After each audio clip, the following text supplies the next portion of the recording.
having many fears, but I had to have feast and release nonsense. Do it for the art, not the cons. All that.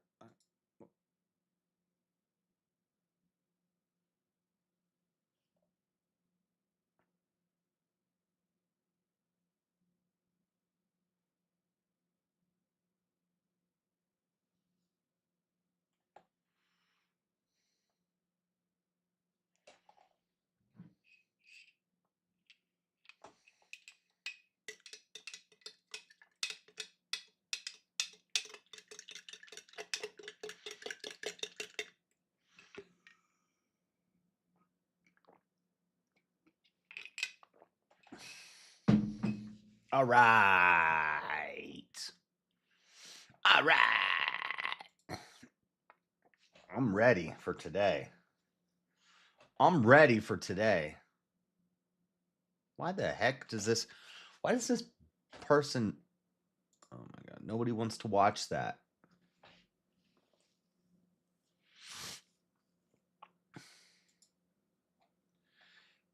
Why this dude? This dude posts in all the discords I'm in. He just posts every. It's a self promotion tab. It's not a promote everybody you watch tab. Especially when they're people who make hit pieces on the people whose Discord it is. That doesn't make any. It's so dumb. What you really want, what it really is. You guys ready for the book of Daniel yet? You ready for Daniel?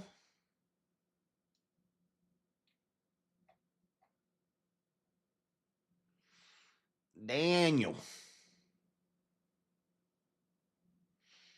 I'm pretty excited for this. I like this book. Daniel is a good book. We gotta go to the Orthodox Bible to get them deets.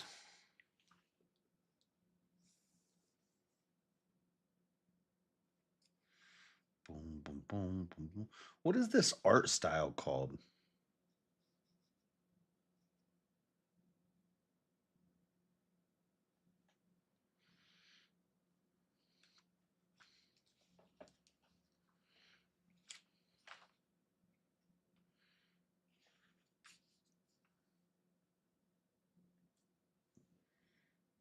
St. John the Forerunner. What the heck?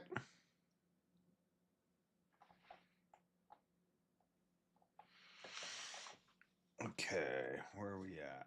Wisdom of Sirach. Ooh, this one's kind of big.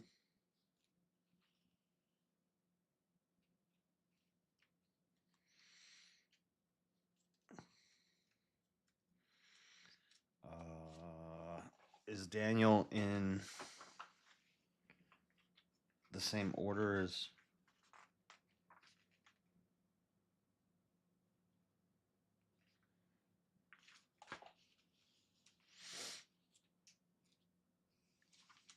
Isaiah, Ezekiel? Let's see if Daniel comes after Ezekiel. Yep.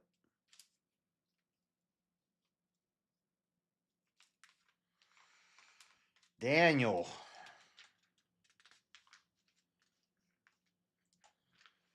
Types of Mary in the Old Testament?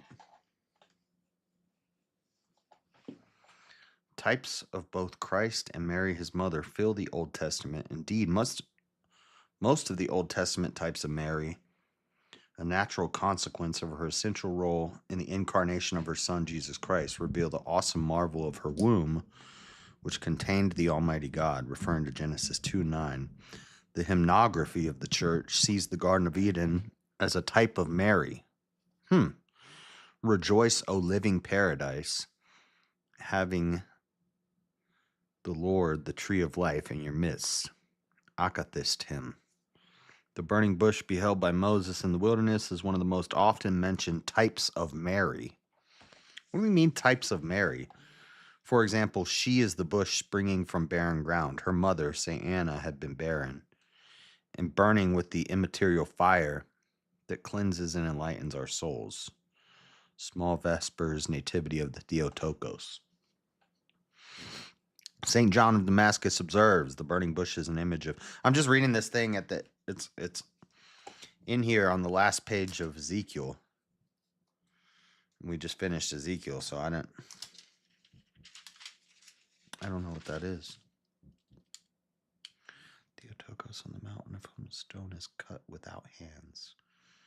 This refers to Christ's birth from the Virgin, untouched by a man.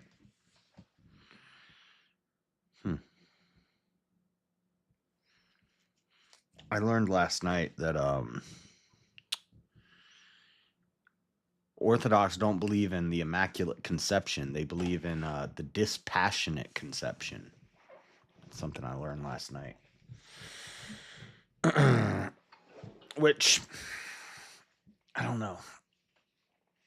Immaculate Conception means... I thought Immaculate Conception just meant she's a virgin.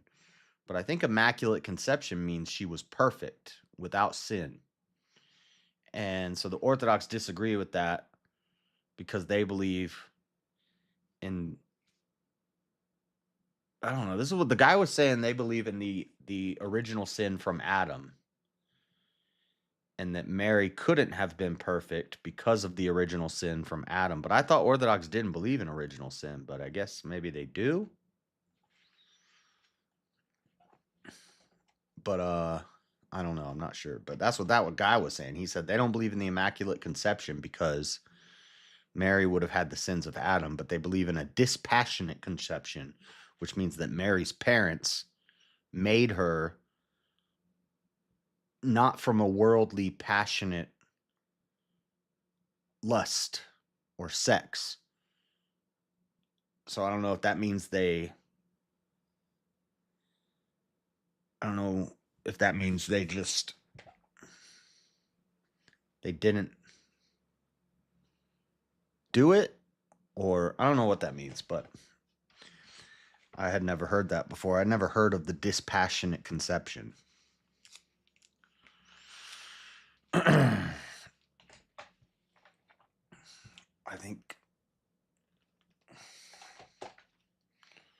I think Catholics and Orthodox both believe in the perpetual virginity, which I'm fine with, but I don't think it's necessary. I think it's kind of like it's not a necessary doctrine to add. It's like you're adding things.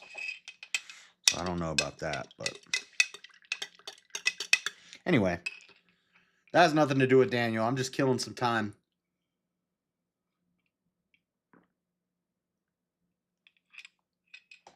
Till we get started. All right. Where are we at? We're in Daniel. I got to go to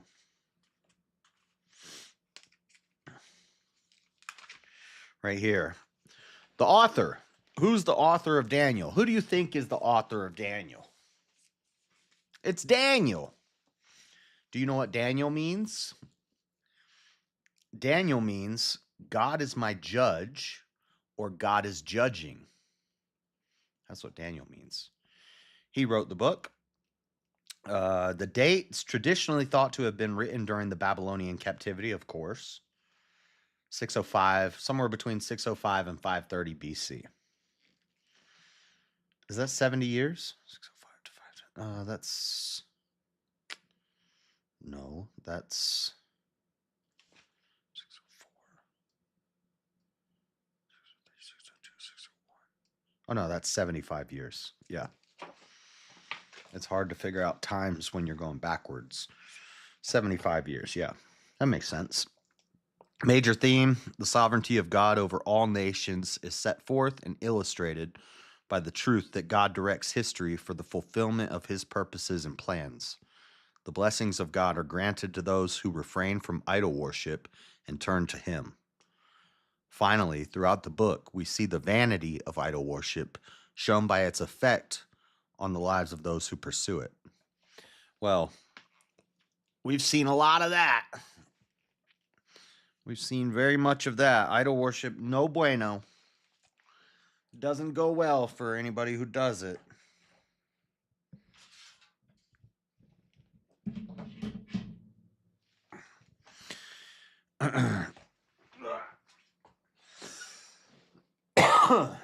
Okay. Background. Daniel was born in the tribe of Judah. He was taken to Babylon in the captivity as an infant. Among his contemporaries were the prophets Ezekiel and Jeremiah. We knew that already because we've read Ezekiel and Jeremiah. But contemporaries, he must have been, like, he would have only caught the end of Ezekiel. If he's an infant in Babylon, I don't know, Ezekiel does write a little bit about what happens after Babylon. So I think Ezekiel was probably alive during all of that. Or maybe, I don't know. Daniel must have been born when they were pretty old. Ezekiel and Jeremiah. I'm not sure. It says they're contemporaries. What's up, Carlos? The outline. We got Susanna, the preamble. We got Daniel's history, which is the cool part. That's 1 through 6, chapters 1 through 6. Chapter 1 is all about his life under Nebuchadnezzar. 4 world empires, the eternal kingdom, the 4 beasts. We're going to read about that. Worship of the golden idol, including the prayer of Azariah and the hymn of the 3 children in chapter 3. Nebuchadnezzar's madness in chapter 4. That's when Shadrach, Meshach, and Abednego get thrown in the fiery furnace because Nebuchadnezzar's a real jerk at that time. But even though Nebuchadnezzar is a real jerk, he's still chosen by God and used by God and wielded by God. God says he's going to use the king of Babylon, Nebuchadnezzar, as the tip of a spear for the evil that he purposes to do on Israel. But then he also says he's not going to be a man after God's heart, and so God's going to punish him in the end. But he is chosen by God and used by God. The handwriting on the wall, the writing on the wall, is in chapter 5. The lion's den is in chapter 6. And then Daniel's visions in chapters 7 through 12. And then Bel and the serpent is postscript, which is only in the Septuagint, which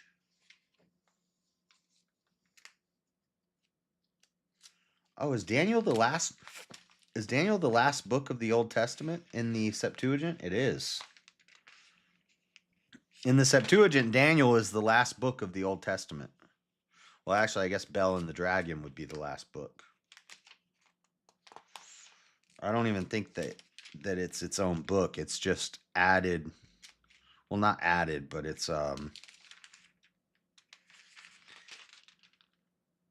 and the Serpent. So, let me see here. But isn't there a book called Bel and the Dragon in the Septuagint? It's Bel and the Serpent. We read this before. So Daniel, they both have 12 chapters. So in the Masoretic, or the King James, Daniel ends on chapter 12, verse 13. In the Septuagint, it goes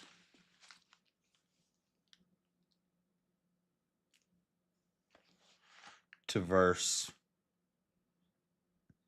21.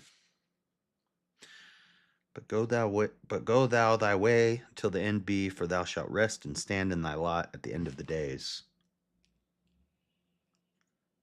See, the verses are different.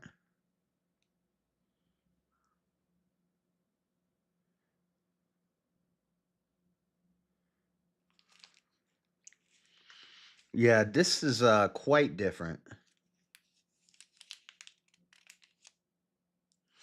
Okay, so the Septuagint's versification is different. In the Septuagint, um, oh no. Oh, so these are like different books, but they're just okay, so Daniel does end.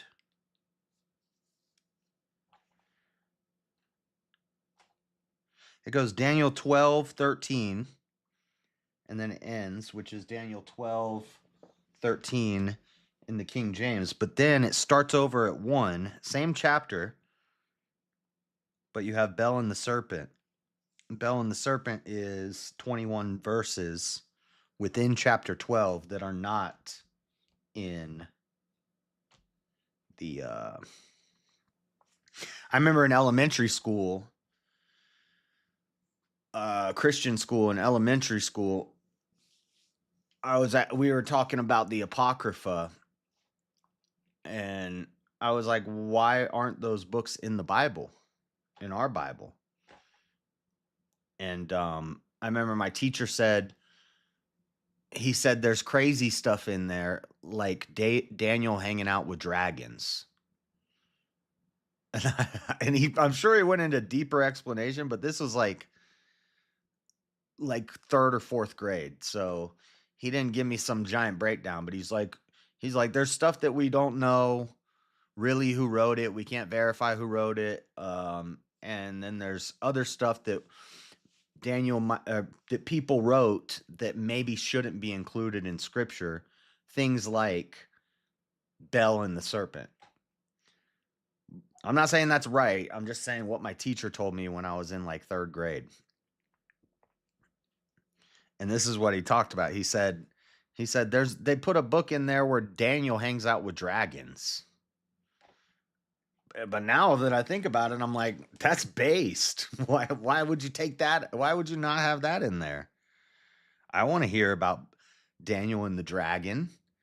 The dragon that protects I believe Nebuchadnezzar's gold, right? Or whose gold does it protect?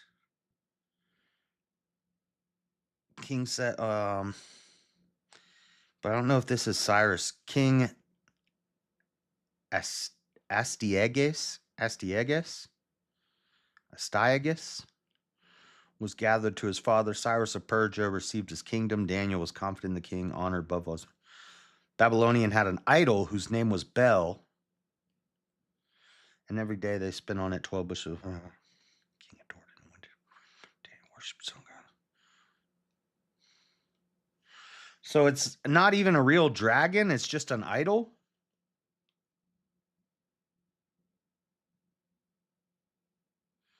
Do you not think Bel is a living God? Do you not see how much he eats and drinks every day? Daniel says, do not be deceived, O king, for it is but clay inside and bronze outside, and it has never eaten or drunk anything. So it's not a real dragon. It's just a sculpture of a dragon. Dang it.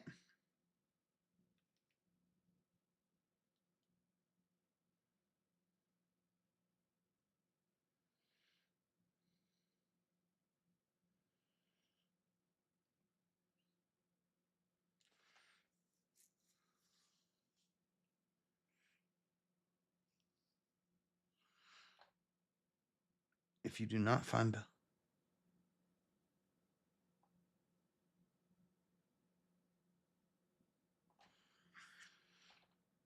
What? What was my teacher talking about? It's not even a real dragon. Lame. Lame. It's a fake dragon. I thought the king had a real pet dragon, and Daniel had to like fight it. You lied to me, Mr. Lyle. You don't know what you're talking about. Daniel's not hanging out with dragons. It's an idol. Anyway, so now does this have Susanna?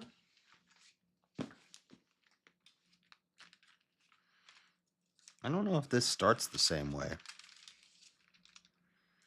It doesn't start the same way. So, wait a second. Riditic. So where does so the Septuagint has extra stuff at the beginning and the end? Huh. Should we read? I guess we should. Okay.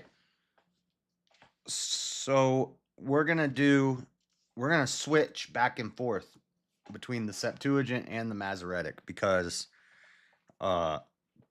there's pre-text and there's post-text that aren't in the King James. So we're going to start, and this is not Daniel 1. This is called Susanna, but it's this is a preamble. It's called the preamble. So this is the preamble to Daniel, which is not in the King James Bible. We're going to read it from this Bible. Susanna. This is the preamble to Daniel. Preamble to Daniel. I got the preamble to Daniel. Don't gamble. I'm about to ramble. I like my eggs scrambled. Susanna. There was a man living in Babylon, and his name was Jehoiakim. He took a wife whose name was Susanna, the daughter of Hilkiah, a very beautiful woman and one who feared the Lord. Her parents were righteous and taught their daughter according to the law of Moses. Jehoiakim was exceedingly wealthy, with a spacious garden adjoining his house. And the Jews came to him because he was the most honored of them all. In that year, 2 elders from the people were appointed as judges, concerning whom the Lord said, lawlessness came forth out of Babylon from the elders who were judges, who were supposed to govern the people. These men were frequently at Jehoiakim's house, and all who had judgments came to them. Now when the people departed at midday, Susanna would go into her husband's garden to walk. So the 2 elders would see her going in and walking about every day, and they desired her. They turned away their heart and averted their eyes from looking to heaven and from remembering righteous judgments. Both were pierced to the heart for her, but they did not tell each other their pain. They were ashamed to inform one another of their desire because they wished to have relations with her. So every day they eagerly watched to see her. Finally, they said to one another, let us go home, for it is time for the midday meal. And going out, they parted from each other. But turning back, they met again, and when they pressured each other for the reason, they confessed their desire. Together, they arranged for a time they could find her alone. This doesn't sound good. Susanna's about to get in trouble. Then it came to pass, while they were waiting for an opportune day, she went in as before with only 2 maids. She also wished to bathe in the garden, for it was hot. This sounds a lot like David and Bathsheba. For no one was there except the 2 elders who hid themselves and were watching her. She said to her maids, bring me oil and ointments, and shut the doors of the garden that I may bathe. They did as she said and closed the garden doors. They went out by the side doors to bring the things commanded, but did not see the elders because they were hidden. When the maids left, the 2 elders arose and ran to her and said, look, the doors of the garden are closed, and no one will see us, and we desire you. Therefore, give us your consent and lie with us. How you gonna run up on a woman who's taking a bath while she's alone and say nobody's around, nobody's coming to save you, give us consent, we want that. You can't do that. These guys are real jerks. If you do, give us the consent. Give us your consent and lie with us. If you do not, we will testify that a young man was with you, and because of this, you sent your maids away from you.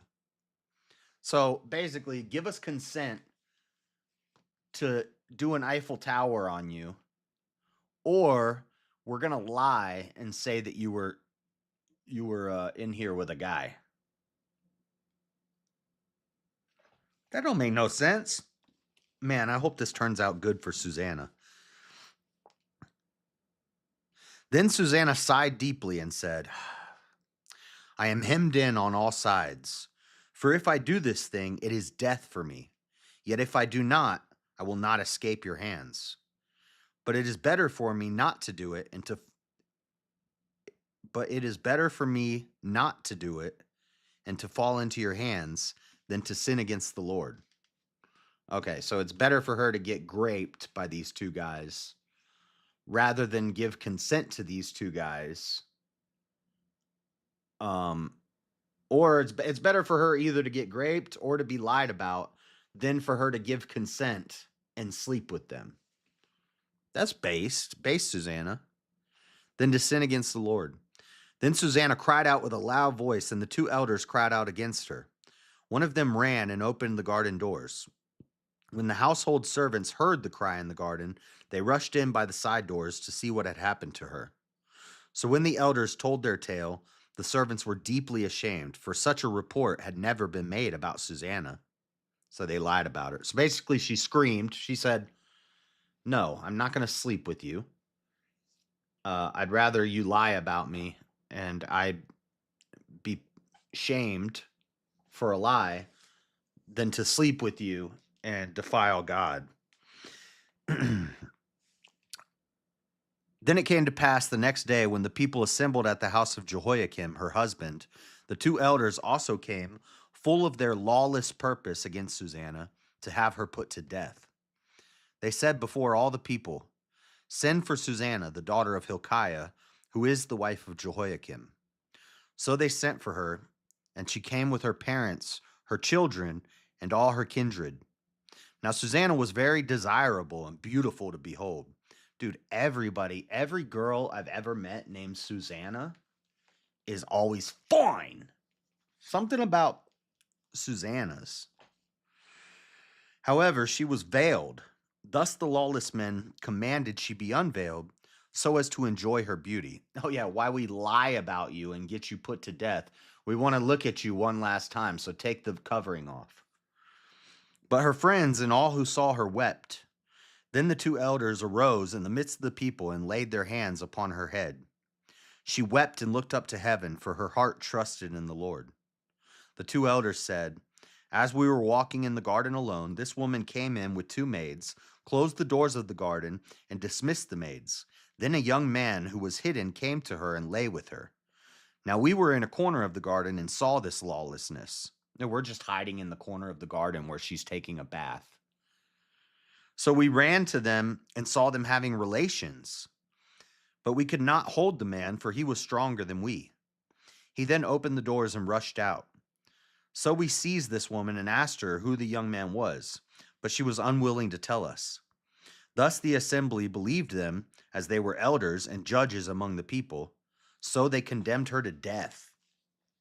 Dude, is there going to be a happy ending to this? Come on, Daniel, where you at, Daniel? Is Daniel going to step in and save the day? I can't turn the pages in this. Okay. But Susanna cried out with a loud voice and said, O eternal God, who know both what is secret and all things before they come to be. You know these men testified against me falsely, and behold, I shall die, though I did none of the things they wickedly invented against me.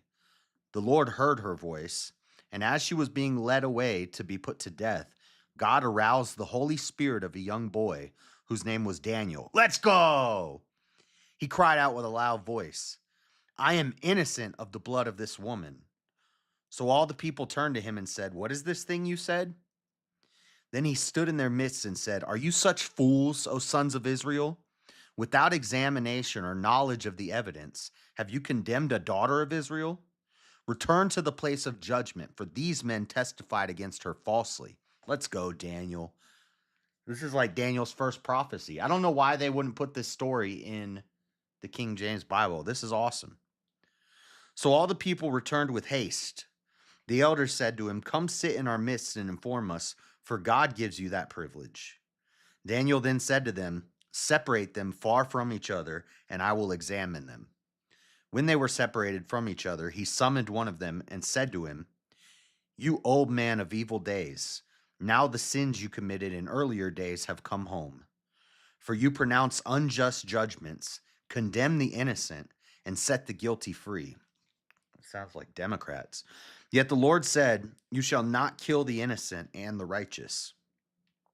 Now then, if indeed you saw her, tell me, under which tree did you see them being intimate with each other? He replied, under a majestic tree. Daniel then said, plainly, you lied against your own head. For even now the angel of God receives the sentence from God, and he shall cut you in two. Woo! Dang.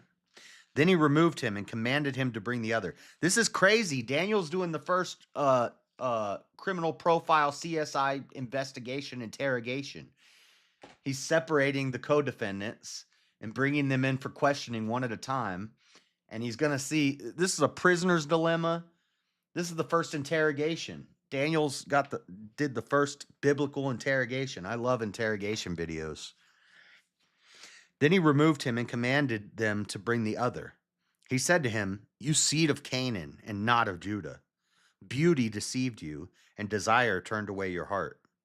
This is how both of you deal with daughters of Israel, and they have been intimate with you through fear. But a daughter of Judah would not endure your lawlessness.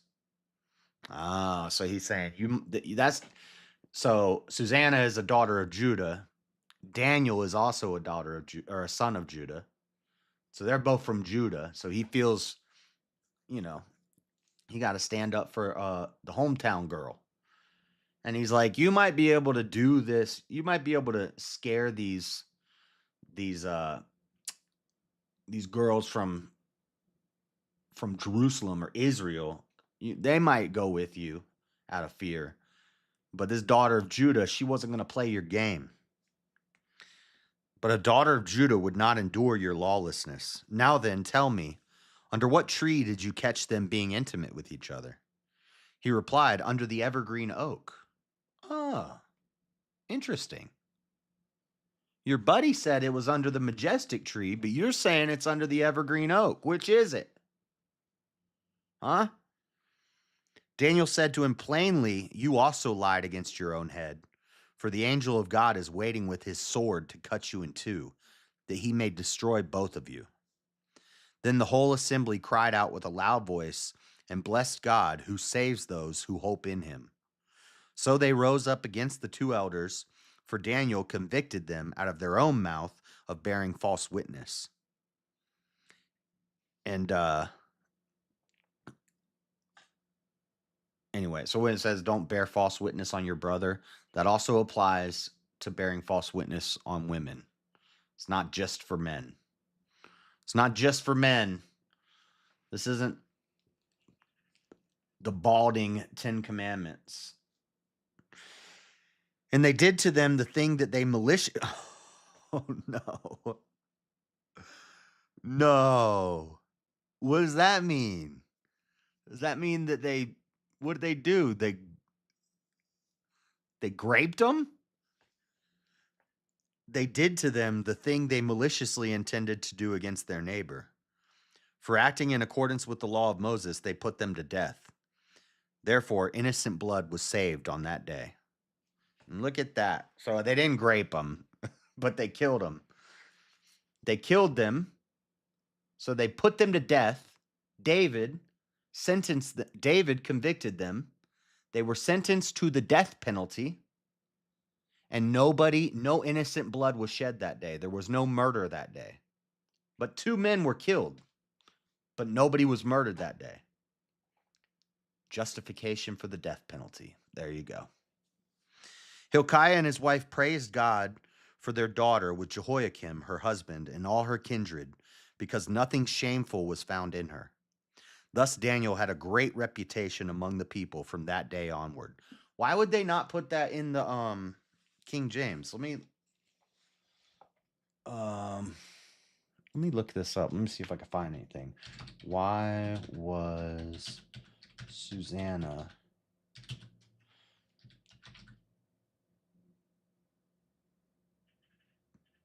taken out of King James Bible. The story of Susanna, which serves as chapter 13, no. The story of Susanna, which serves as chapter 13 of the book of Daniel in some traditions, was not removed from the King James Bible because it was considered heretical, but rather because it was included in the Apocrypha, a set of books included in the original 1611 King James Version, but later removed by Protestant publishers. So it was in the original King James Bible.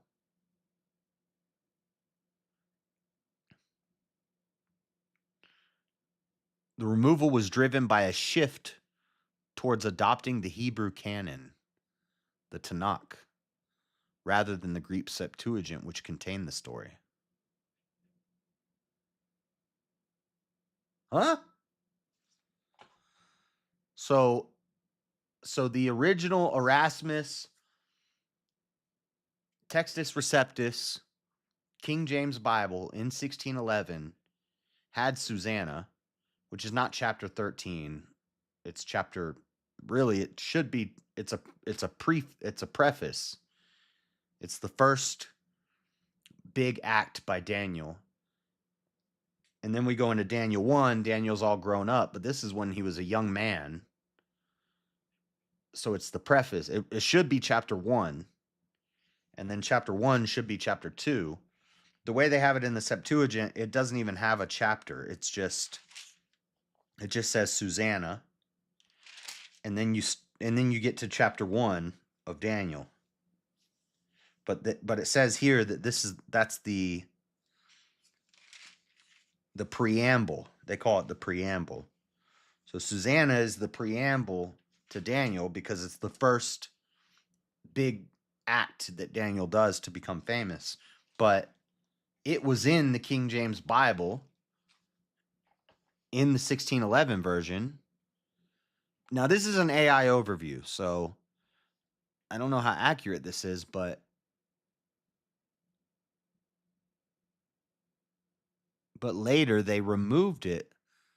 Protestant publishers removed it, a shift towards adopting the Tanakh rather than the Septuagint. So does the Tanakh not include that chapter?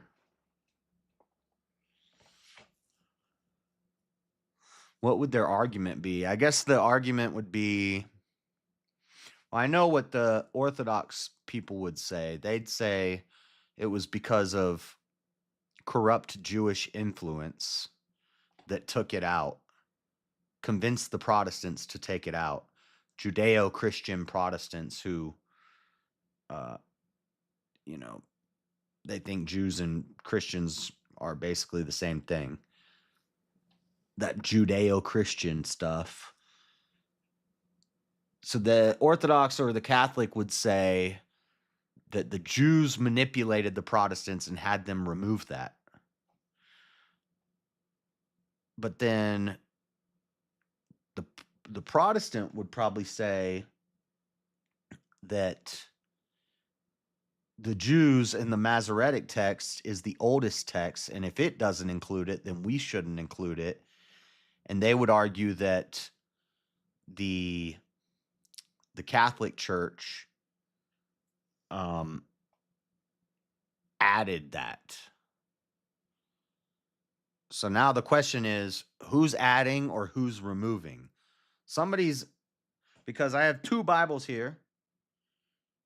And this Bible, which is my favorite Bible, I'm not a King James only guy. In fact, I don't even think the King James is the best translation. But it's my favorite because I like the style of writing, and it's just what I grew up reading all my life. So it's just my favorite version, but I wouldn't argue it's the best, or I'm not a King James only guy. The question is, somebody added or somebody removed. And I know the Orthodox and the Catholics would say, yeah, the Protestants and the Jews teamed up and they removed pieces from the Bible. Then the Protestants would say, no, we have the original Bible. They added those stories to the Bible, and that's why we took them out, because they had added them first. So, I mean, the problem with history is you're always going to have two sides of the story, and you don't have a time machine, and the past doesn't exist. So, there's no way to there's no way to know for sure, I guess. I mean, I guess if you're Orthodox or Catholic, you would say there is a way to know for sure. You would have apostolic succession from the church fathers telling you the answer.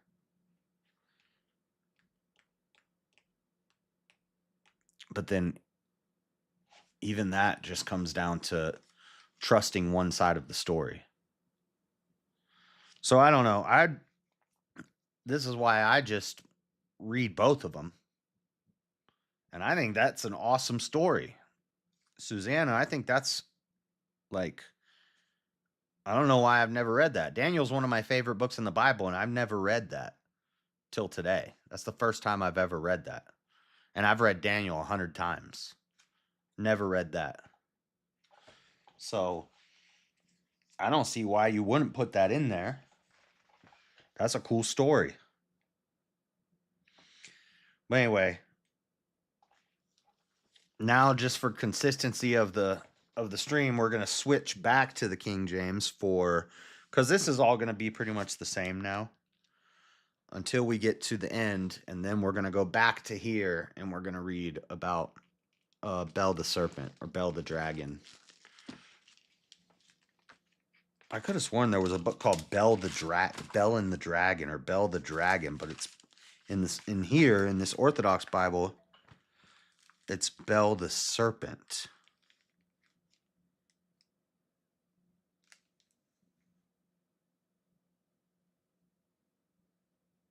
And it's not even considered a book. I think in Catholic Bibles, it's a book of its own.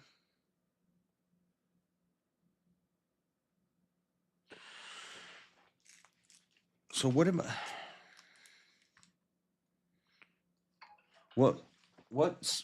I gotta look, because once we finish the Old Testament, we're gonna do a poll to decide, should we just continue on to the New Testament, or before we move on to the New Testament, should we read all of the Apocrypha or the Deuterocanon?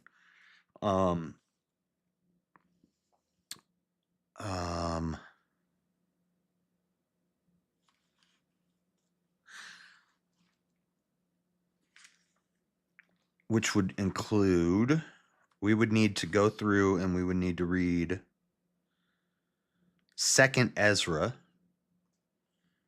Tobit, Judith, 1st and 2nd and 3rd Maccabees, the Wisdom of Solomon,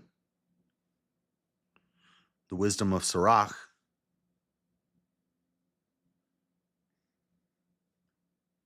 Baruch, and these little pieces of Daniel, which we're going to read anyway.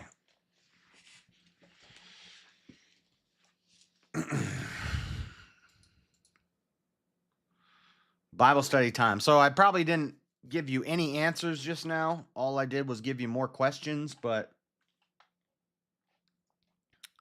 we learned something new today. All right, now let me set this aside and get this out. Now, Daniel 1. So we read the preamble. We read Susanna, the preamble. That was the first big feat that Daniel does. Now, very similar to Solomon. Like, he was young and he was wise, and he established himself by demonstrating his wisdom through basically a trial. Like with Solomon, it was the two women arguing about the baby, because the lady took the lady's baby. The one lady's baby died. So in the middle of the night, she switched her dead baby with the other lady's living baby, And then the next morning, the lady wakes up and there's a dead baby there that isn't hers. And she's like, "This is not my baby. You've got my baby. That's my baby." She said, "No, this is my baby. You're crazy." And she said, "Let's go see Solomon about this." And they go see Solomon, and Solomon's like, "Look, I don't know whose baby it is, okay? But here's how we're gonna figure this out. We're gonna chop the baby in half, and you each get a half. Deal?" The one lady's like, "No, no, no, don't do that. Let her have it. Let her have it." And the other lady's like, "Okay." And he's like, yeah, the mother is the one who was freaking out about the baby getting cut in half." That was Solomon's little trial. Daniel's trial was with this Susanna lady. I don't know. I think Daniel's method was a little more. Daniel's method was a little more scholarly. Solomon's was a little more sneaky. Daniel's was just basic interrogation. That's interrogation 101. All right. The book of Daniel, chapter 1. I don't know why I have this highlighted. In the 3rd year of the reign of Jehoiakim, the king of Judah, came Nebuchadnezzar, king of Babylon, unto Jerusalem and besieged it. And the Lord gave Jehoiakim, king of Judah, into his hand, with part of the vessels of the house of God, which he carried into the land of Shinar, to the house of his gods. And he brought the vessels into the treasure house of his God.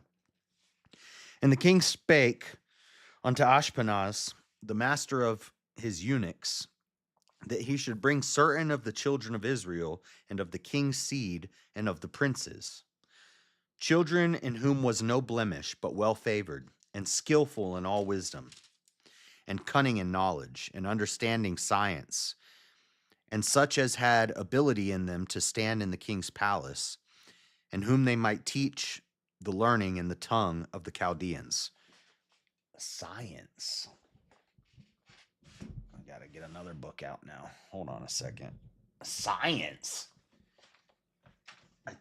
Science is Latin for knowing or to know. And understanding science. Cunning in knowledge and understanding science.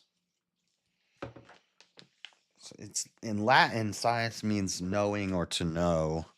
But in Hebrew, I want to see what this word is, because that's weird. It's a very modern word. I mean, modern as in like not a word that would be used in 500 BC. Maybe a word that would be used in 1600s.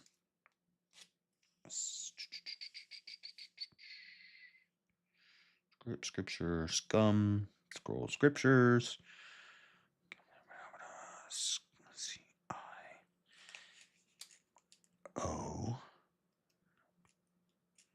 Schism. Schism, scholar, scepter. E-G-H-I.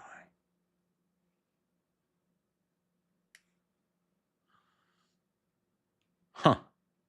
Oh, there it is. Yeah, the word science is only used in the Bible twice. Once in Daniel and once in 1 Timothy. So once in Hebrew and once in Greek. Different meanings for each word. So 4093 in the Strong. 4093. 4078. 4093. Hebrew word is madal, or madah. From 3045. Intelligence or consciousness, knowledge, science, thought. So pretty much like the Latin, it means knowledge, or to know, thought, consciousness, intelligence. But it's just weird that they would say, it's kind of redundant that it says Essentially, it's saying, bring children in whom was no blemish, but well favored, and skillful in all wisdom, and cunning in knowledge, and understanding knowledge. Cunning and knowledge, and understanding knowledge. Or understanding consciousness. Or understanding intelligence. Basically, bring the smart kids, and such as had ability in them to stand in the king's palace, and whom they might teach the learning in the tongue of the Chaldeans. So basically, they said, bring all the smart kids. We're going to teach them how to speak Chaldean, because we're in Babylon now. When in Babylon, do as the Babylonians do. And so while we're slaves in Babylon, we're going to make the best of it, and we're going to learn their language. Look at that. I wish some people would do that in America. You know? Maybe if we made... Never mind. I'm not going to say that. I'm just saying, these people are slaves, and they're like, let's assimilate. And the king appointed them a daily provision of the king's meat and of the wine which he drank, so nourishing them 3 years, that at the end thereof they might stand before the king. Now among these were of the children of Judah Daniel, Hananiah, Mishael, and Azariah, unto whom the prince of the eunuchs gave names. For he gave unto Daniel the name of Belteshazzar, and to Hananiah of Shadrach, and to Mishael, Meshach, and to Azariah of Abednego. Shadrach, Meshach, and Abednego. So it's funny. We call Daniel Daniel, but then we call Shadrach, Meshach, and Abednego Shadrach, Meshach, and Abednego. Why don't we don't call them Mishael, Hananiah, and Azariah? I mean, we do use the names Hananiah and Azariah. Mishael, I don't remember ever really hearing that one much, but I think Azariah and Hananiah are commonly used names in the Old Testament. There are other people with those names. But why do we call Hananiah, Mishael, and Azariah Shadrach, Meshach, and Abednego, but we call Daniel Daniel? We don't call Daniel Belteshazzar or Belteshazzar. I don't know how you say it. Belteshazzar. Bel. Interesting. Bel is also the name of the dragon, or the idol of the dragon. But anyway, these are the Babylonian names that they gave them. They gave them new names. Just like God gives you a new name, your Babylonian captive holder, slave holder, Nebuchadnezzar, is going to give you a new Babylonian name. But Daniel proposed in his heart that he would not defile himself with the portion of the king's meat, nor with the wine which he drank. Therefore he requested of the prince of the eunuchs that he might not defile himself. Oh, maybe that's why we still call Daniel Daniel. Maybe Daniel refused. He said, I'm not taking that Babylonian name. My name's Daniel, which means God judges. Judged by God. Only God could judge me. Now God had brought Daniel into favor and tender love with the prince of the eunuchs. And the prince of the eunuchs said unto Daniel, I fear my lord the king, who hath appointed your meat and your drink. For why should he see your face, worse liking than the children which are of your sort? Then shall ye make me endanger my head to the king? He's saying, Daniel, if you don't take this food, the king's might cut my head off. Why are you gonna piss off the king? Chill out, Daniel. I already got one head cut off. I don't need my other head cut off. Come on, Daniel. What are you doing? I'm the prince of the eunuchs. If you don't get that joke, too bad. Then said Daniel to Melzar, whom the prince of the eunuchs had set over Daniel, Hananiah, Mishael, and Azariah. Prove thy servants, I beseech thee, 10 days, and let them give us pulse to eat and water to drink. Pulse. I wonder what they mean by pulse. Then let our countenances be looked upon before thee, and the countenance of the children that eat of the portion of the king's meat. And as thou seest, deal with thy servants. So he consented to them in this matter and proved them 10 days. And at the end of 10 days, their countenances appeared fairer and fatter in flesh than all the children which did eat the portion of the king's meat. So they fasted for 10 days because they didn't want to eat the king's food, and they got fatter. God was feeding them. That's like I forget the saint. There was a saint who would go he would go to a painting of Mary, the Theotokos, and he would the painting would give him food, give him bread, because the king was starving him. I forget which saint it was, but Mary in the painting would give him bread every day. Thus Melzar took away the portion of their meat and the wine that they should drink and gave them pulse. What does this mean, pulse?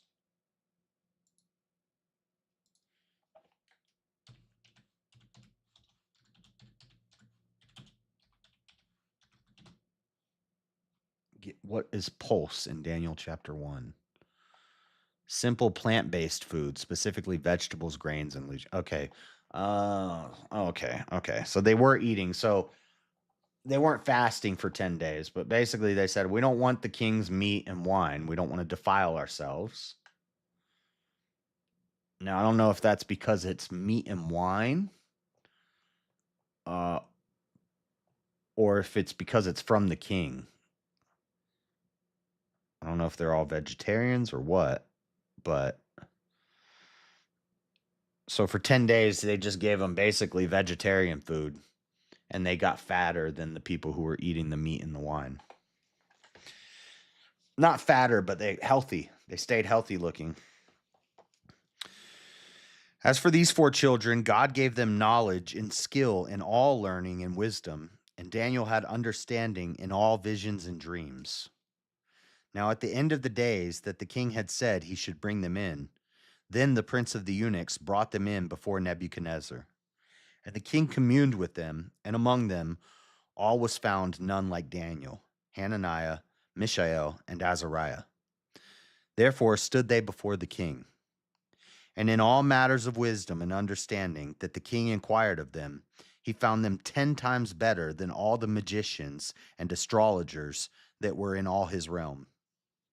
And Daniel continued even unto the first year of King Cyrus. So Daniel stayed in there until Cyrus the Great comes and takes Babylon. I heard some people were arguing on a panel the other day, and it was Trench and somebody else, and somebody brought up Cyrus the Great. I think it was Teriak brought up Cyrus the Great. And Trench was like, well, we're not going to debate about the Bible because we could be interpreting that wrong and blah, blah, blah. And that guy's just from the Bible. Cyrus the Great is not just from the Bible. You could never have read a Bible. You could not know anything about the Bible and just study history.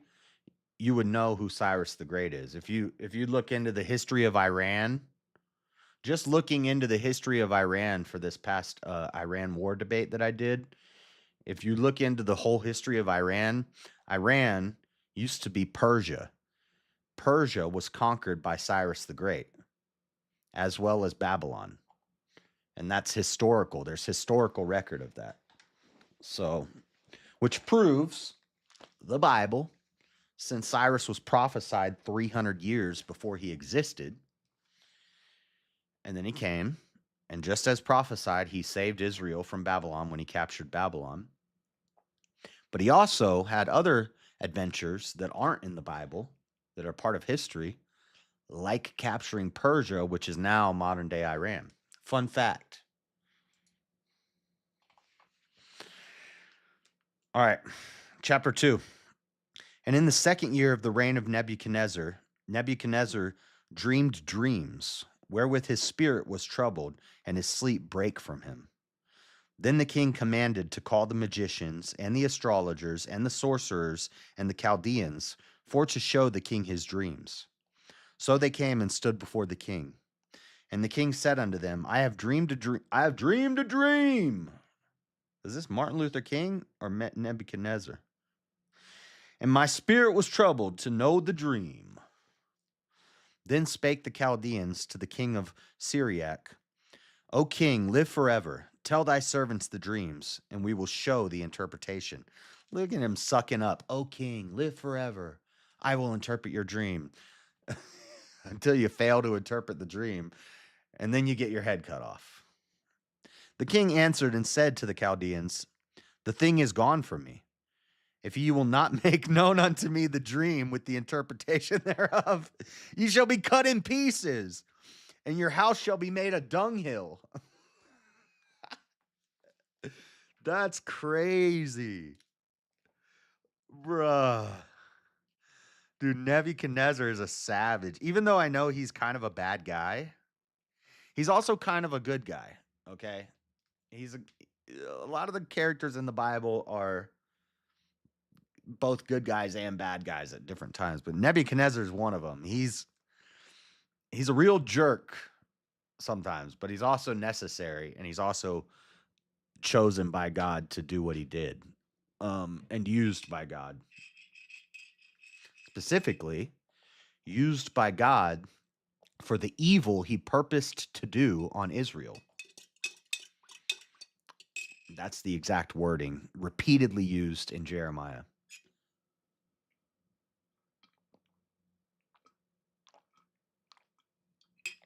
And the word purpose there means spoke.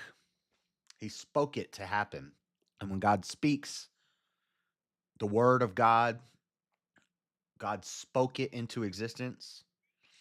God's voice, the voiceless voice of revelation, when God purposed to do something, he spoke it into existence, and it happens. So, anyway, let me read this again. This is crazy. Okay, so he had a dream. He says, bring me all the best astrologers, magicians, sorcerers, bring them all here. And he tells them, interpret my dream. This is so crazy. Interpret my dream, magicians. And they say, okay, no problem, king. Tell us your dream. And he says, I don't remember my dream. Tell me what I dreamed and tell me what it means. And they're like, whoa, you're not. I mean, if you tell us the dream, we can interpret it for you. But you don't even remember the dream? How do you even know you had a dream? You don't even remember the dream and you want us to interpret the dream for you? He said, yeah. Not only do I want you to interpret my dream, I want you to tell me what my dream was. I don't even remember my dream. I want you to tell me my dream and then interpret it for me. And if you don't, I'm going to chop you up into pieces and turn your house into a pile of poop. That's what he said. That's crazy. Dude, Nebuchadnezzar's savage. But if ye show the dream and the interpretation thereof, ye shall receive of me gifts and rewards and great honor. Therefore, show me the dream and the interpretation thereof. They answered again and said, let the king tell his servants the dream, and we will show the interpretation of it. The king answered and said, I know of certainty that ye would gain the time, because ye see the thing is gone from me. I know of certainty that ye would gain the time. There's a note here. 3. Or buy the time. I know of certain. Oh, he's saying you're trying to buy time. Quit trying to stall. Quit stalling. Quit trying to buy yourself some time. Tell me the dream, because I don't remember it. They're like, we're dream interpreters. We're not dream predictors. Or You got to tell us the dream so we can interpret it. He said, no, you don't get that. You're going to tell me the dream and then you're going to interpret it for me. The thing is gone from me. But if you will not make known unto me the dream, there is but one decree for you. For ye have prepared lying and corrupt words to speak before me, till the time be changed. Therefore tell me the dream, and I shall know that ye can show me the interpretation thereof. Yeah, how do I trust that you can interpret dreams if you can't even tell me what the dream was? The Chaldeans answered before the king and said, there is not a man upon the earth that can show the king's matter. Not Therefore there is no king, lord, nor ruler that asks such things at any magician or astrologer or Chaldean. They're saying, bro, nobody can do that. Nobody can do that. No king should even ask that of us because we can't do that. Everybody knows we can't do that. Nobody can tell you what the dream was and interpret it. And it is a rare thing that the king requireth, and there is none other that can show it before the king, except the gods whose dwellings is not with flesh, lowercase g. They're saying, no man can do this for you, king. Enter Daniel. Daniel's about to get all of these astrologers and magicians and sorcerers chopped up into pieces. That's what's about to happen. Spoiler alert. For this cause, the king was angry and very furious and commanded to destroy all the wise men of Babylon. And the decree went forth that the wise men should be slain. And they sought Daniel and his fellows to be slain. So they come to Daniel and Mishael and Azariah and the other one. And they're like, okay, we're supposed to kill all the wise people and all the dream interpreters and sorcerers and all that stuff. So you guys got to die. But Daniel's going to be like, oh, hold up. What's he want? Oh, I got that all day. I got that on lock. Then Daniel answered with counsel and wisdom to Arioch, the captain of the king's guard, which was gone forth to slay the wise men of Babylon. He answered and said to Arioch, the king's captain, why is the decree so hasty from the king? Then Arioch made the thing known to Daniel. Then Daniel went in and desired of the king that he would give him time, and that he would show the king the interpretation. Then Daniel went to his house and made the thing known to Hananiah, Mishael, and Azariah his companions, that they would desire mercies of the God of heaven concerning the secret, that Daniel and his fellows should not perish with the rest of the wise men of Babylon. Then was the secret revealed unto Daniel in a night vision. Then Daniel blessed the God of heaven. Daniel answered and said, blessed be the name of God forever and ever, for wisdom and might are his. And he changeth the times and the seasons. He removeth kings and setteth up kings. He giveth wisdom unto the wise, and knowledge to them that know understanding. He revealeth the deep and secret things. He knoweth what is in the darkness, and the light dwelleth with him. I thank thee and praise thee, O thou God of my fathers, who hast given me wisdom and might, and hast made known unto me now what we desired of thee. For thou hast now made known unto us the king's matter. Therefore Daniel went in unto Arioch, whom the king had ordained to destroy the wise men of Babylon. He went and said thus unto him, destroy not the wise men of Babylon. Bring me in before the king, and I will show unto the king the interpretation. Then Arioch brought in Daniel before the king in haste, and said thus unto him, I have found a man of the captives of Judah, that will make known unto the king the interpretation. The king answered and said to Daniel, whose name was Belteshazzar, art thou able to make known unto me the dream which I have seen, and the interpretation thereof? Daniel answered in the presence of the king and said, the secret which the king hath demanded cannot the wise men, the astrologers, the magicians, the soothsayers show unto the king. But there is a God in heaven that revealeth secrets, and maketh known to the king Nebuchadnezzar what shall be in the latter days. Thy dream and the visions of thy head upon thy bed are these. As for thee, O king, thy thoughts came into thy mind upon thy bed. What should come to pass hereafter? And he that revealeth secrets maketh known to thee what shall come to pass. But as for me, this secret is not revealed to me for any wisdom that I have more than any living, but for their sakes that shall make known the interpretation to the king, and that thou mightest know the thoughts of thy heart.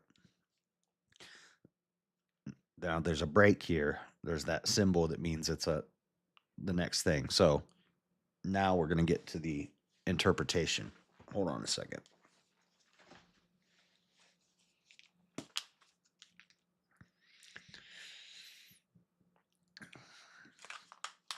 It's so nice to be back into like narrative storytelling.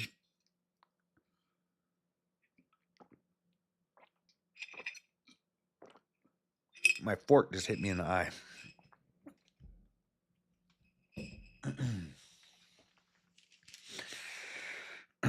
Okay. Thou, O king, sawest, and behold, a great image. This great image, whose brightness was excellent, stood before thee, and the form thereof was terrible.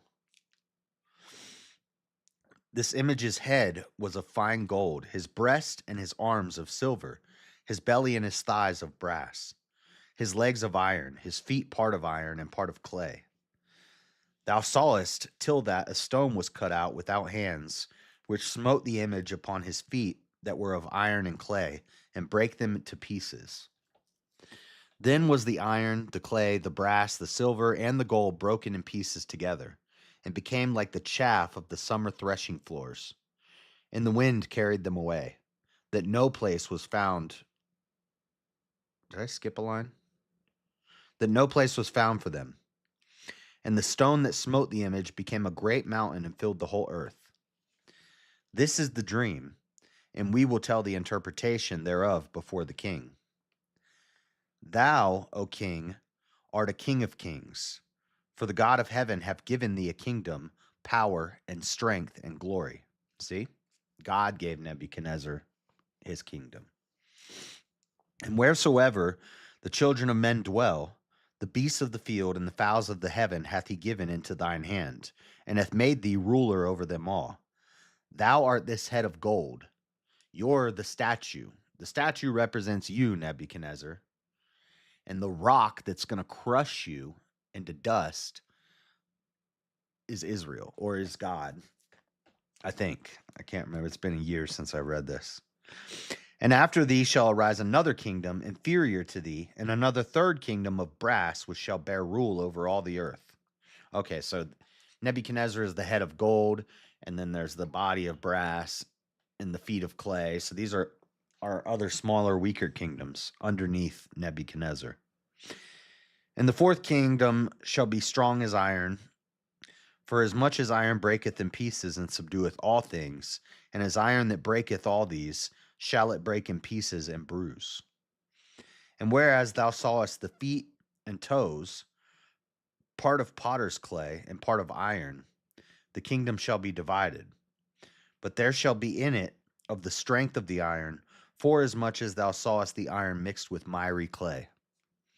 And as the toes of the feet were part of iron and part of clay, so the kingdom shall be partly strong and partly broken. And whereas thou sawest iron mixed with miry clay, they shall mingle themselves with the seed of men. But they shall not cleave one to another, even as iron is not mixed with clay. And in the days of these kings shall the God of heaven set up a kingdom which shall never be destroyed. And the kingdom shall not be left to other people, but it shall break in pieces and consume all these kingdoms, and it shall stand forever. For as much as thou sawest that the stone was cut out of the mountain without hands, and that it brake in pieces the iron, the brass, the clay, the silver, and the gold, the great God hath made known to the king what shall come to pass hereafter. And the dream is certain, and the interpretation thereof sure. Then the king Nebuchadnezzar fell upon his face and worshipped Daniel, and commanded that they should offer an oblation and sweet odors unto him. The king answered unto Daniel and said, Of a truth it is that your God is a God of gods, and a Lord of kings, and a revealer of secrets, seeing thou couldest reveal this secret. Then the king made Daniel a great man, and gave him many great gifts, and made him ruler over the whole province of Babylon, and chief of the governors over all the wise men of Babylon. Then Daniel requested of the king, and he set Shadrach, Meshach, and Abednego over the affairs of the province of Babylon. But Daniel sat in the gate of the king. So basically, he got his boys promoted. Nice. Chapter 3. We're not going to be able to read all of Daniel today because I'm doing too much extra stuff. But I love this book. This is one of my favorite books in the Bible. Nebuchadnezzar the king made an image of gold whose height was 60 cubits and the breadth thereof 6 cubits. He set it up in the plain of Dura in the province of Babylon. No bueno, king. Not a good move. Then Nebuchadnezzar the king sent to gather together the princes, the governors, and the captains, the judges, the treasurers, the counselors, the sheriffs, and all the rulers of the provinces to come to the dedication of the image which Nebuchadnezzar the king had set up. Daniel's not going to like this. Daniel's going to be like, I ain't worshiping that. I think this is why they get thrown in the fiery furnace in the next chapter, is because Shadrach, Meshach, and Abednego, I don't even like calling them that. But that's just the names that all the songs that we sing. Daniel is JS's favorite. Guess the writing is on the wall. Good one. Good one. Then the princes, the governors, and captains, the judges, the treasurers, the counselors, the sheriffs, and all the rulers of the provinces were gathered together unto the dedication of the image that Nebuchadnezzar the king had set up. And they stood before the image that Nebuchadnezzar had set up. Then an herald cried aloud, To you it is commanded, O people, nations, and languages, that at what time ye hear the sound of the cornet, flute, harp, sackbut, psaltery, dulcimer, and all kinds of music, ye fall down and worship the golden image that Nebuchadnezzar the king hath set up. And whoso falleth not down and worshipeth, shall the same hour be cast into the midst of a burning fiery furnace. Here we go. Therefore, at that time, when all the people heard the sound of the cornet, flute, harp, sackbut, psaltery, and all kinds of music, all the people, the nations, and the languages fell down and worshipped the golden image that Nebuchadnezzar the king had set up. Notice how there's no races. There's no mention of races. There's people, nations, which is groups of people with similar ideologies, family, lineage, heritage. That's your nation, your people. But then there's just people in general. And then languages. Language. Different languages is different. What nowadays we'd say different ethnicities, genealogies, nationalities, and races. Because now we've all been infected with Marxism. In reality, it's just people, smaller groups of people within those people are nations, and then different languages. People speak different languages. Ain't no such thing as race or racism. Wherefore, at that time, certain Chaldeans came near and accused the Jews. The Jews! That's a nation, and they speak Hebrew. They spake and said to the king Nebuchadnezzar, O king, live forever. Thou, O king, hast made a decree that every man that shall hear the sound of the cornet, flute, harp, sackbut, psaltery, and dulcimer, and all kinds of music, shall fall down and worship the golden image.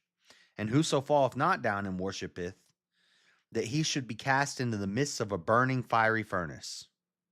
There are certain Jews whom thou hast set over the affairs of the province of Babylon, Shadrach, Meshach, and Abednego. These men, O king, have not regarded thee. They serve not thy gods, nor worship the golden image which thou hast set up. Yeah, we ain't bowing to your statues. Didn't we tell you we don't do that? Then Nebuchadnezzar, in his rage and fury, commanded to bring Shadrach, Meshach, and Abednego. Then they brought these men before the king. Nebuchadnezzar spake and said unto them, Is it true, O Shadrach, Meshach, and Abednego? Do not ye serve my gods, nor worship the golden image which I have set up? Here we go. This is gangster right here. Look, we did a Bible study on this story like 3 years ago. I love this story. Now if ye be ready, that at what time ye hear the sound of the cornet, flute, harp, sackbut, psaltery, and dulcimer, and all kinds of music, ye fall down and worship the image which I have made. Well, but if ye worship not, ye shall be cast the same hour into the midst of a burning fiery furnace. And who is that God that shall deliver you out of my hands? Oh, you about to find out. You about to find out, Nebby.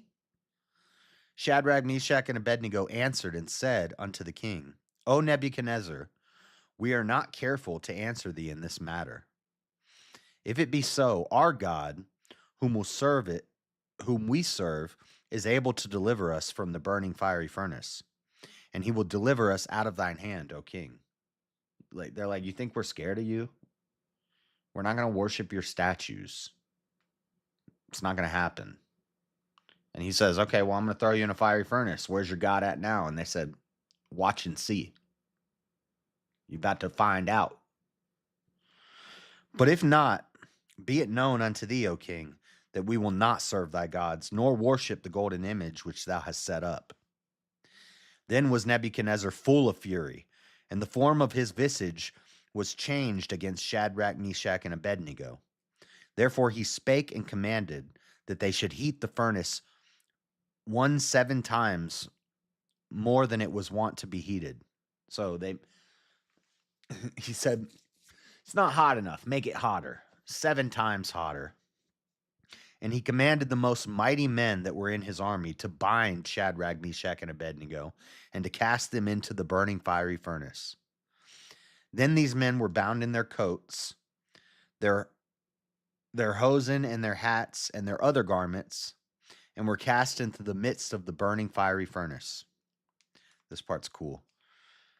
Therefore, because the king's commandment was urgent, and the furnace was exceeding hot, the flame of the fire slew those men that took up Shadrach, Meshach, and Abednego. So the guys who are throwing them into the fiery furnace, they had made the furnace 7 times hotter. So it was so hot and the flames were so big that when they threw Shadrach, Meshach, and Abednego in, the guys that threw them in were roasted, toasty roasted, instantly. And these 3 men, Shadrach, Meshach, and Abednego, fell down, bound, into the midst of the burning fiery furnace. Then Nebuchadnezzar the king was astonished, and rose up in haste, and spake, and said unto his counselors, Did not we cast 3 bound men into the midst of the fire? They answered and said unto the king, True, O king. He said, Didn't we throw 3 of them in there? And they're like, Yeah, we threw 3 of them in there.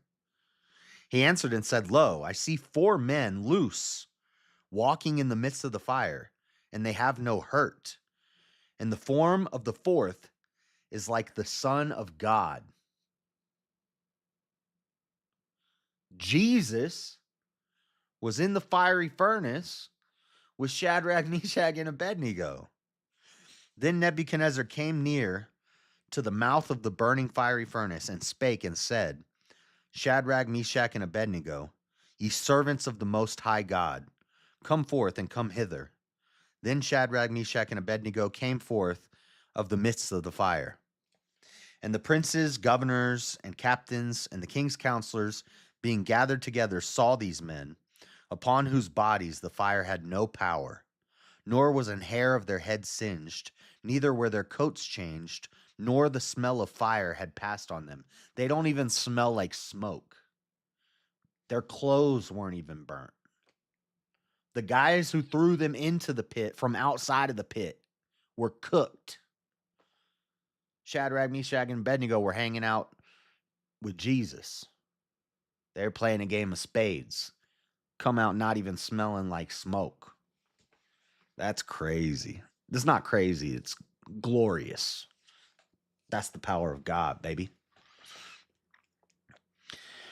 Then Nebuchadnezzar spake and said, Blessed be the God of Shadrach, Meshach, and Abednego, who hath sent his angel and delivered his servants that trusted in him, and have changed the king's word, and yielded their bodies, that they might not serve nor worship any god except their own God.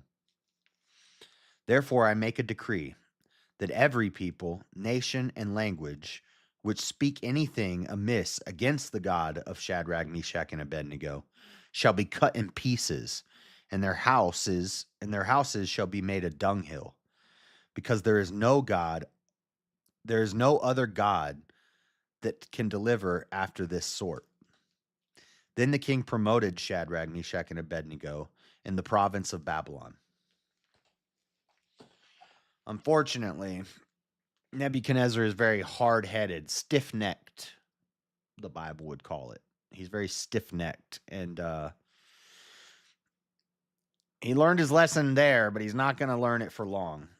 Similar to Israel, you see the power of God, and then 2 weeks later, you forget, and you go right back to your old ways.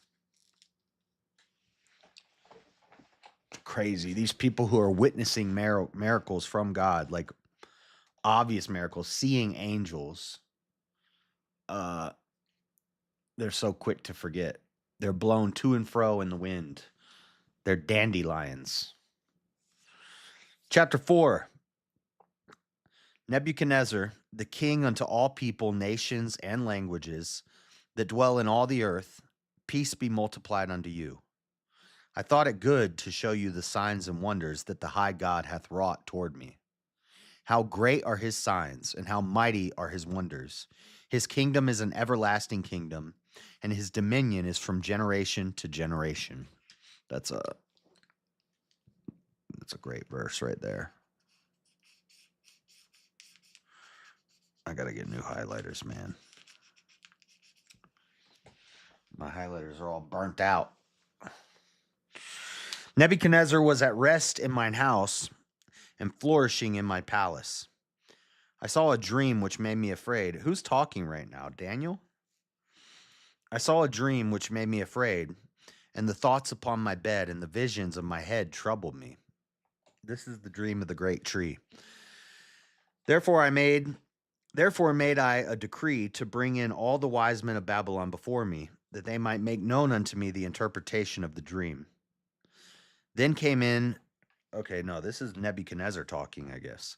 Then came in the magicians, the astrologers, the Chaldeans, and the soothsayers, and I told the dream before them, but they did not make known unto me the interpretation thereof.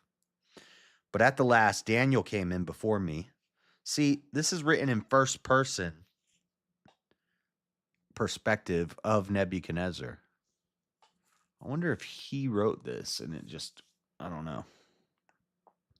But I don't see Daniel writing in first person as Nebuchadnezzar. This could actually be written by Nebuchadnezzar. But at the last, Daniel came in before me, whose name was Belteshazzar, according to the name of my God, and in whom is the spirit of the holy gods, lowercase g's. And before him I told the dream, saying, O Belteshazzar, master of the magicians, because I know that the spirit of the holy gods is in thee. No, it's not. No, they aren't. And also, he's not a magician. That's why he said, I'm not going to do this. I'm not the one doing this. When Daniel interpreted the first dream, Daniel said, I can't interpret your dream. I'm not the one doing this. God's the one doing this. And Nebuchadnezzar doesn't get it. He's like, Belteshazzar, I know all the gods dwell in you.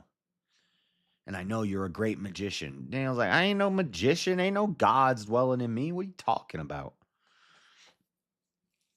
Tell me the visions of my dream that I have seen and the interpretation thereof. Thus were the visions of mine head in my bed. I saw and behold a tree in the midst of the earth, and the height thereof was great.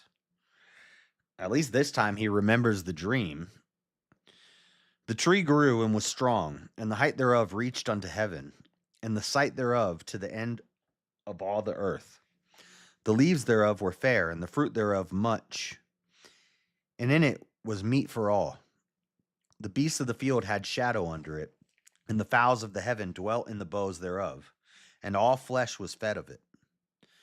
I saw in the visions of my head upon my bed, and behold, a watcher and an holy one came down from heaven. That is, I believe, that's the only time that the watcher is mentioned in the King James Bible. The watchers, there's a whole section about the watchers in the book of Enoch. But I think only Daniel talks about the watcher or the watchers in the Bible.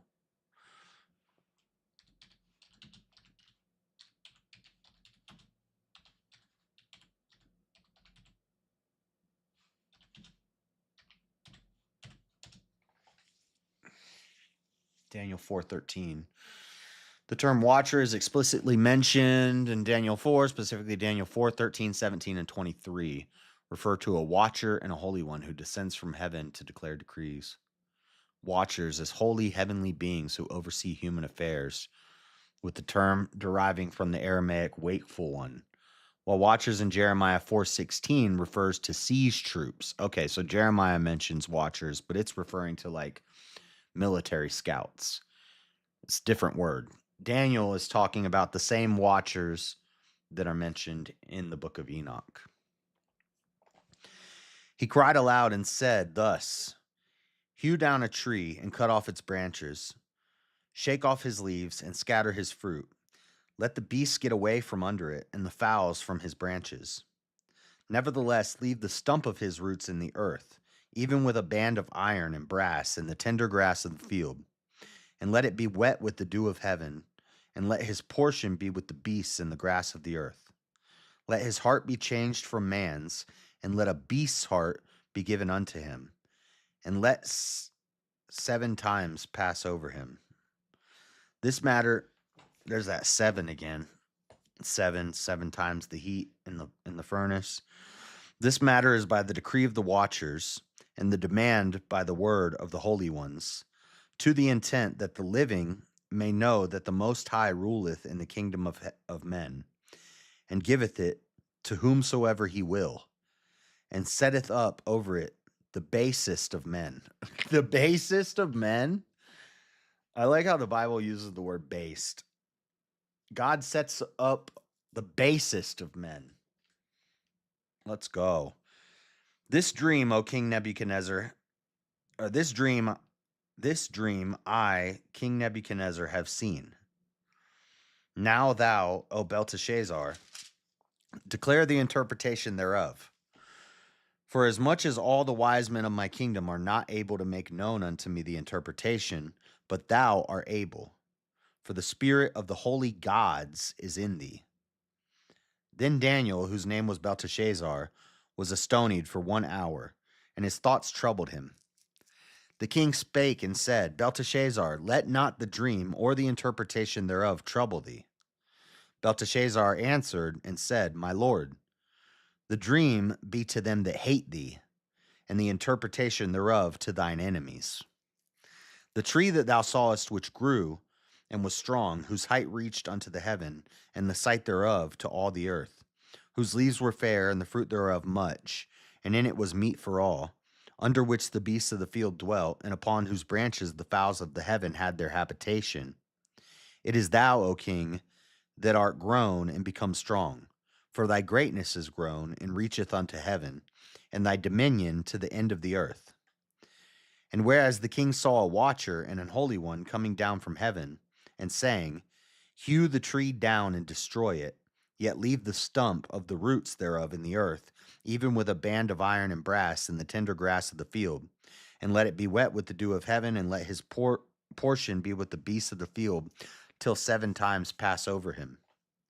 This is the interpretation, O king, and this is the decree of the Most High, which is come upon my lord the king, that they shall drive thee from men, and thy dwelling shall be with the beasts of the field, and they shall make thee to eat grass as oxen, and they shall wet thee with the dew of heaven, and 7 times shall pass over thee, till thou know that the Most High ruleth in the kingdom of men, and giveth it to whomsoever he will. And whereas they commanded to leave the stump of the tree roots, thy kingdom shall be sure unto thee. After that thou shalt have known that the heavens do rule. Wherefore, O king, let my counsel be acceptable unto thee, and break off thy sins by righteousness, and thine iniquities by showing mercy to the poor, if it may be a lengthening of thy tranquility. All this came upon King Nebuchadnezzar. At the end of 12 months, he walked in the palace of the kingdom of Babylon. The king spake and said, Is not this great Babylon that I have built for the house of the kingdom by the might of my power and for the honor of my majesty? No, you prideful king, you had nothing to do with this. God did this. While the word was in the king's mouth, there fell a voice from heaven saying, O King Nebuchadnezzar, to thee it is spoken, the kingdom is departed from thee. And they shall drive thee from men, and thy dwelling shall be with the beasts of the field.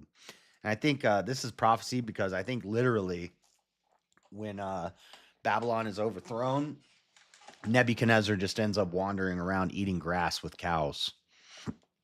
It's like a literal prophecy, I think, if I remember right. And these shall drive thee from men, and thy dwelling shall be with the beasts of the field. They shall make thee to eat grass as oxen, and 7 times shall pass over thee, until thou know that the Most High ruleth in the kingdom of men, and giveth it to whomsoever he will. The same hour was the thing fulfilled upon Nebuchadnezzar, and he was driven from men, and did eat grass as oxen, and his body was wet with the dew of heaven, till his hair were grown like eagle's feathers, and his nails like bird claws. And at the end of days, I, Nebuchadnezzar, lifted up mine eyes unto heaven, and mine understanding returned unto me, and I blessed the Most High. And I praised and honored him that liveth forever, whose dominion is an everlasting dominion, and his kingdom is from generation to generation. And all the inhabitants of the earth are reputed as nothing. And he doeth according to his will in the army of heaven, and among the inhabitants of the earth. And none can stay his hand, or say unto him, What doest thou? At the same time, my reason returned unto me. And for the glory of my kingdom, mine honor and brightness returned unto me. And my counselors and my lords sought unto me. And I was established in my kingdom, and excellent majesty was added unto me. Now I, Nebuchadnezzar, praise and extol and honor the King of heaven, all whose works are truth, and his ways judgment. And those that walk in pride, he is able to abase. He broke him down. Nebuchadnezzar was king, and then he ended up wandering around eating grass with cows for 7 times. I'm not sure if that means seasons. I think that means seasons, 7 seasons. Yeah, we're not going to be able to get through all this. I got to go at 12:30.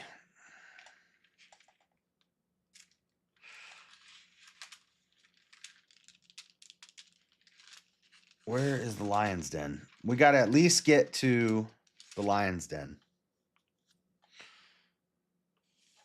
We got to get the fiery furnace, the writing on the wall, and the lion's den, because that's what I put in the title. Chapter 5. Belshazzar, the king, made a great feast to 1,000 of his lords, and drank wine before the 1,000. Belshazzar, whilst he tasted the wine, commanded to bring the golden and silver vessels which his father Nebuchadnezzar had taken out of his temple, which was in Jerusalem. Interesting that Nebuchadnezzar's son's name is Belshazzar, but Nebuchadnezzar named David Belteshazzar. Almost like he looked at Daniel like a son. That the king and his princes, father Nebuchadnezzar, had taken out of the temple which was in Jerusalem, that the king and his princes, his wives, and his concubines might drink therein. Then they brought the golden vessels that were taken out of the temple of the house of God, which was at Jerusalem.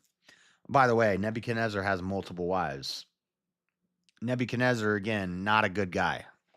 And and God destroys him. And God just made him go out and live with cows for a month. They drank wine and praised the God of gold and of silver, of brass, of iron, of wood, and of stone. In the same hour came forth fingers of a man's hand and wrote over against the candlestick upon the plaster of the wall of the king's palace. And the king saw the part of the hand that wrote. Then the king's countenance was changed, and his thoughts troubled him, so that the joints of his loins were loosed, and his knees smote one against another. The king cried aloud to bring in the astrologers, the Chaldeans, and the soothsayers. And the king spake and said unto the wise men of Babylon, Whosoever shall read this writing, and show me the interpretation thereof, shall be clothed with scarlet, and have a chain of gold about his neck, and shall be the third ruler in the kingdom. Then came in all the king's wise men, all the king's horses, and all the king's men couldn't figure out the writing on the wall again. But they could not read the writing, nor make known to the king the interpretation thereof. Then was King Belshazzar greatly troubled, and his countenance was changed in him, and his lords were astonied. Now the queen, by reason of the words of the king and his lords, came into the banquet house, and the queen spake and said, O king, live forever. Let not thy thoughts trouble thee, nor let thy countenance be changed. There is a man in thy kingdom, in whom is the spirit of the holy gods. They keep saying this. They keep saying that David has the spirit of the gods, the lowercase g's. He doesn't. He doesn't even worship. He even told you, I'm not going to worship them. They're fake. Those aren't real gods. Or those aren't God.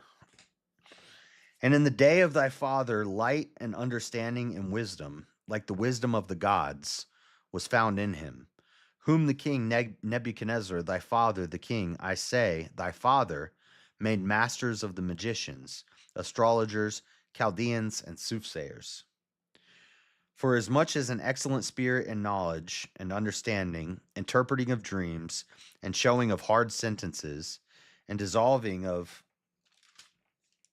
doubts, were found in the same Daniel, whom the king named Belteshazzar. Now let Daniel be called, and he will show the interpretation. Then was Daniel brought in before the king, and the king spake and said unto Daniel, Art thou that Daniel, which art the children of the captivity of Judah, whom the king my father brought out of Jewry?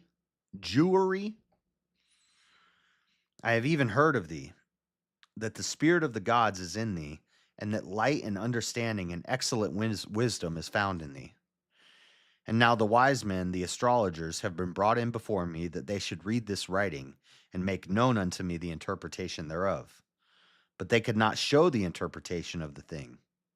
And I have heard of thee, that thou canst make interpretations and dissolve doubts. Now if thou canst read the writing, and make known to me the interpretation thereof, thou shalt be clothed with scarlet, and have a chain of gold about thy neck, and shalt be the third ruler in the kingdom. Then Daniel answered and said before the king, Let thy gifts be to thyself, and give thy rewards to another. Yet I will read the writing unto the king, and make known to him the interpretation. But you're probably not going to like it, king. O thou king, the most high God gave Nebuchadnezzar thy father a kingdom and majesty and glory and honor. And for the majesty that he gave him, all people, nations, and languages trembled and feared before him. Whom he would he slew, and whom he would he kept alive, and whom he would he set up, and whom he would he put down. But when his heart was lifted up, and his mind hardened in pride, he was deposed from his kingly throne, and they took his glory from him. And he was driven from the sons of men, and his heart was made like the beasts, and his dwelling was with the wild asses. They fed him with grass like oxen, and his body was wet with the dew of heaven, till he knew that the Most High God ruled in the kingdom of men, and that he appointeth over it whomsoever he will.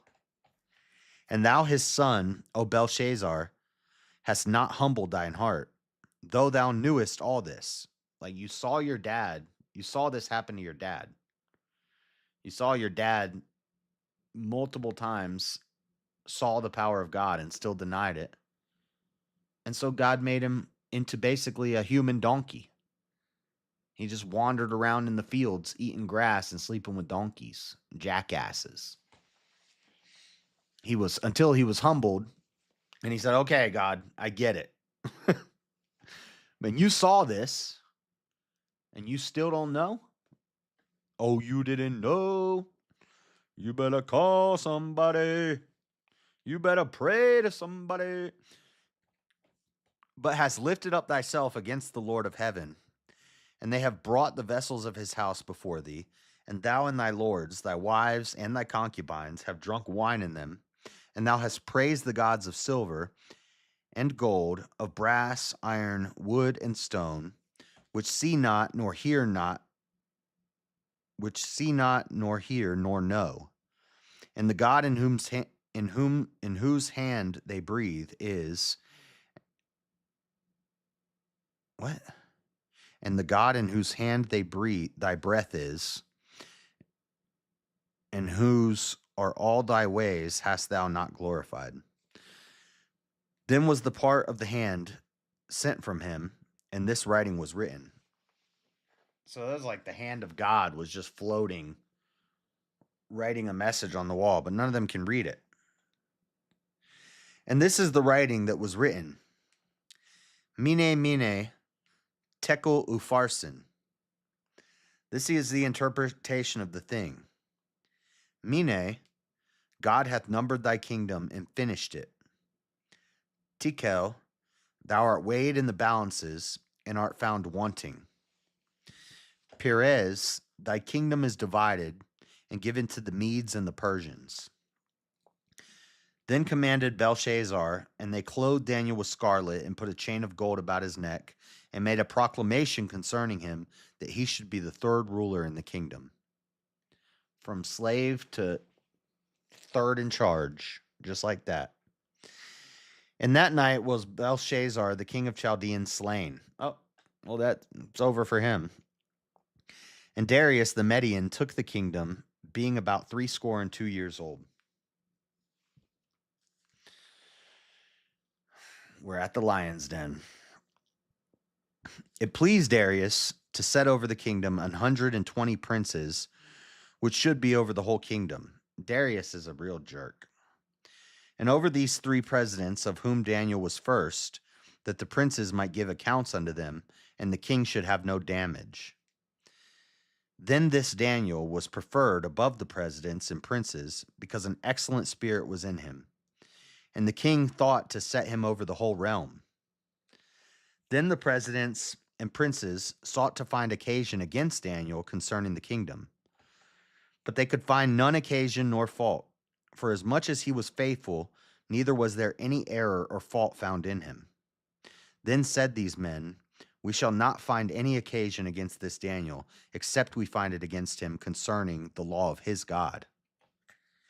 Then these presidents and princes assembled together to the king, and said thus unto him, King Darius, live forever. All the presidents of the kingdom, the governors and the princes, the counselors and the captains, have consulted together to establish a royal statute and to make a firm decree that whosoever shall ask a petition of any god or man for 30 days, save O thee, O king, he shall be cast into the den of lions. So basically, these guys are trying to find faults in Daniel. They don't like him. They're jealous of him. You know, he's a slave that was made third in power. Darius comes in. So we've gone through 3 kings in Babylon now. We've gone from Nebuchadnezzar to Belshazzar to Darius. Darius is a real jerk. Actually, Darius isn't so bad, but his men, I think Darius is bad. I can't. But anyway, his men Well, Darius is bad because he agrees to this, but his men are like, we can't find anything wrong with Daniel. They're plotting and scheming. They're trying to get Daniel out of there and take his place.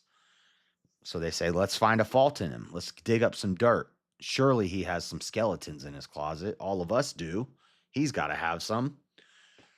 Turns out they can't find any dirt on Daniel. Daniel's a pretty awesome guy. And so they say, okay, well, the only way we're going to get him is if we make a law that he can't follow because of his God. So they make this decree. They say if you pray to any god for the next 30 days, then you're going in the lion's den. Well, Daniel isn't going to follow an unjust law. Daniel's not going to be, oh, well, I can't pray. I can't talk to God because the king said so. Daniel ain't going to listen to that. Now, O king, establish the decree and sign the writing that it be not changed, according to the law of the Medes and Persians, which altereth not. Wherefore King Darius signed the writing and the decree. So he signed this law. Now, when Daniel knew that the writing was signed, he went into his house, and his windows being open in his chamber toward Jerusalem, he kneeled upon his knees 3 times a day and prayed and gave thanks before his God as he did aforetime, as he did before the law. So they make the law. Daniel finds out about this law, and Daniel's like, oh, you're telling me I'm not allowed to pray for 30 days? Watch this. He goes up. He's got I'm imagining he's in like a studio apartment at the top of the castle of the palace that looks out at the courtyards and the cities and the villages. You know, he's got front row seats. He's got that what do they call them? That condo. He's got that front condo with the full glass wall. And he says, all right, opens up his sliding glass doors, goes out on his back porch, and 3 times a day, with the whole city in front of him, gets down and prays 3 times a day, every day. And everybody's like, yo, Daniel's crazy. Look, Daniel's praying. We're not supposed to be praying right now. We're not allowed to pray right now. He gonna get thrown to the lions. Daniel is the lion. That's what they don't understand. Then these men assembled and found Daniel praying and making supplication before his God. Then they came near and spake before the king concerning the king's decree. Hast thou not signed a decree that every man that shall ask a petition of any god or man within 30 days, save of thee, O king, shall be cast into the den of lions? The king answered and said, the thing is true, according to the law of the Medes and Persians, which altereth not. And basically, yeah, and also they're borrowing laws from their pagan enemies. Which, by the way, again, the Persians are modern day Iran. So it's not so much different today as it was back then. The Persians were never, that whole area has always been cursed. Then answered they and said before the king that Daniel, which is of the children of the captivity of Judah, regardeth not thee, O king, nor the decree that thou hast signed, but maketh his petition 3 times a day. Not even once. He does it 3 times a day on the balcony, king. He's mocking you. Then the king, when he heard these words, and I think he is mocking the king because it doesn't, well, when Daniel knew that the writing was signed, he went into his house, and his windows being opened and his chambers toward Jerusalem, he kneeled upon his knees 3 times a day and prayed and gave thanks before his God as he did before. So I don't know if he changed, I think that's how he always did it. But it'd be funny if he read the decree and he's like, oh, watch this. I don't know. That would be kind of, that wouldn't be it would be, it wouldn't be of the right heart if he was like, "Oh, the king did this. Watch this. I'm gonna go do it on." I'm assuming he always did it in front of his window with the windows open so everybody could see. Not for like vanity or anything, but just because that's how he did it. Suspected spam. Dude, I get a call every day at this time from spam. Okay. Then the king, nor the decree that thou hast signed 3 times a day. Then the king, when he heard these words, was sore displeased with himself, and set his heart on Daniel to deliver him. And he labored till the going down of the sun to deliver him. So see, Darius doesn't really want to do this, but all of his wise men kind of pushed this bill onto his desk, and he was like, and they're like, yo, that's what the Persians and the Medes do, and they're coming, they're moving here, and they're gonna take us over eventually. Um, so just sign the bill. It's no big deal. The king's like, okay. He used auto pen and he signed it because his counselors told him to. But now that he signed it, and then Daniel is the one that breaks the law, now he's got to throw Daniel in the lion's den. Darius is kind of troubled by this. Darius doesn't want to do this, but he signed a law. He has to. He has to, otherwise people aren't going to see him as a strong king. If he makes a law and then he bends the rules for somebody because he's friends with them or something, or he likes them, then he's going to look like a weak king. So he's got to do it. Then these men assembled unto the king and said unto the king, Know, O king, that the law of the Medes and the Persians is that no decree or statute which the king establisheth may be changed. So they tell him, you got to do this, king. Then the king commanded, and they brought Daniel and cast him into the den of lions. Now the king spake and said unto Daniel, Thy God, whom thou servest continually, he will deliver thee. He doesn't ask him. Like, even Darius has faith that Daniel's God, because Darius has probably heard stories. So even Darius has faith that Daniel's God will save him. Daniel knows his God will save him. I say his God. That's how they say it. But God will save Daniel. And even Darius knows that God will save him. He doesn't say, he's not mocking here, I don't think. I think Darius legitimately believes that that God will save Daniel. And a stone was brought and laid upon the mouth of the den, and the king sealed it with his own signet and with the signet of his lords, that the purpose might not be changed concerning Daniel. Then the king went to his palace and passed the night fasting. Neither were instruments of music brought before him, and his sleep went from him. So he's not eating, he's not sleeping. He don't want to listen to any music. Then the king arose very early in the morning and went in haste unto the den of lions. And when he came to the den, he cried with a lamentable voice unto Daniel. And the king spake and said to Daniel, O Daniel, servant of the living God, is thy God, whom thou servest continually, able to deliver thee from the lions? Then said Daniel unto the king, O king, live forever. My God hath sent his angel, and hath shut the lion's mouth, that they have not hurt me. For as much as before him innocency was found in me, and also before thee, O king, have I done no hurt. I didn't do anything. God's not going to let me die. I'm innocent. Then was the king exceeding glad for him, and commanded that they should take Daniel up out of the den. So Daniel was taken up out of the den, and no manner of hurt was found upon him, because he believed in his God. And the king commanded, and they brought those men which had accused Daniel, and they cast them into the den of lions, them, their children, and their wives. And the lions had the mastery of them, and brake all their bones in pieces, or ever they came at the bottom of the den. Then King Darius wrote unto all people, nations, and languages that dwell in all the earth, Peace be multiplied unto you.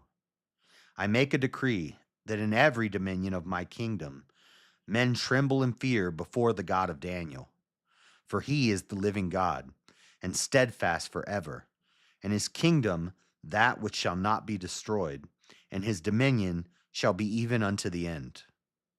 He delivereth and rescueth, and he worketh signs and wonders in heaven and in earth.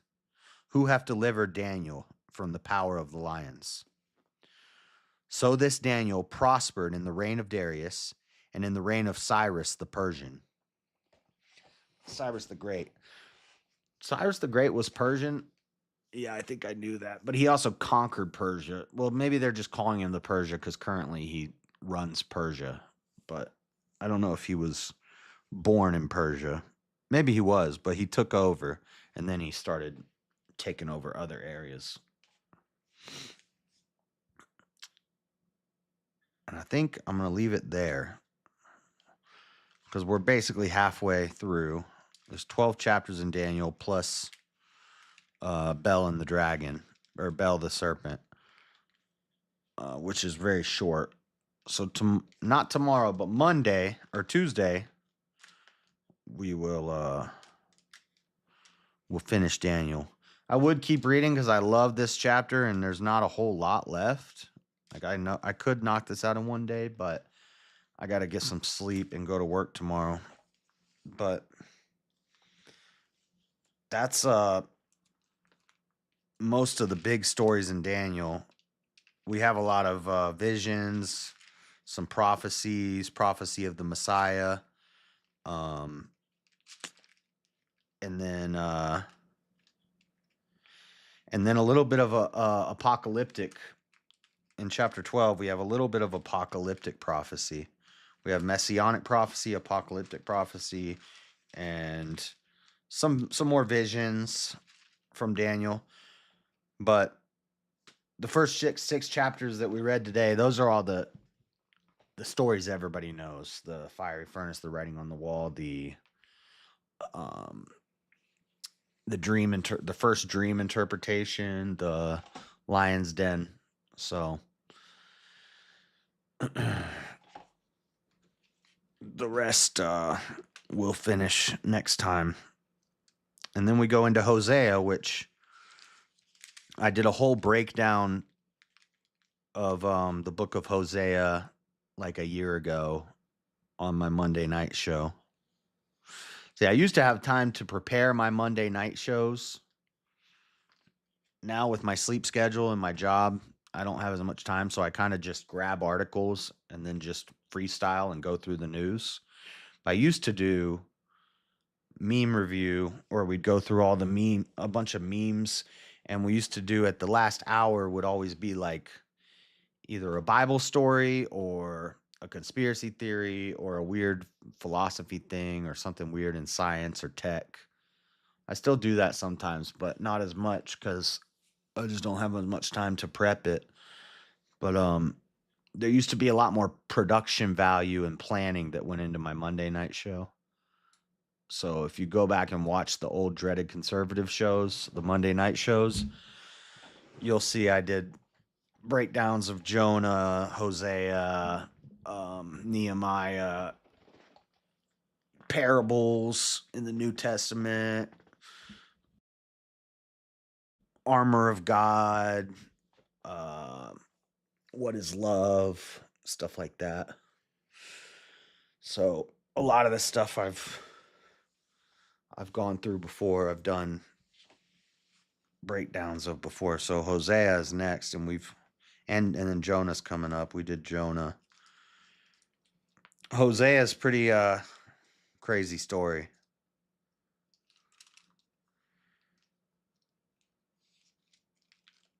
So 14 chapters, that would be like 2 days. But that's all I got for you guys today. That was a good one. If you missed today's Bible study, you need to let everybody know. If you're here, it was a good one today. Lots of information, lots of action, intensity. Pretty cool. Pretty neat. All right, I'm going to go, guys. No raid. There's only 6 of you. But thanks for hanging out, everybody. God bless you. We'll be back tomorrow morning. Probably play some Crimson Desert and hang out in the Discord or whatever. Just bicking back being boom tomorrow. Chill day. But I'll see you guys later. Thank you again for hanging out. God bless you. And we out. Peace.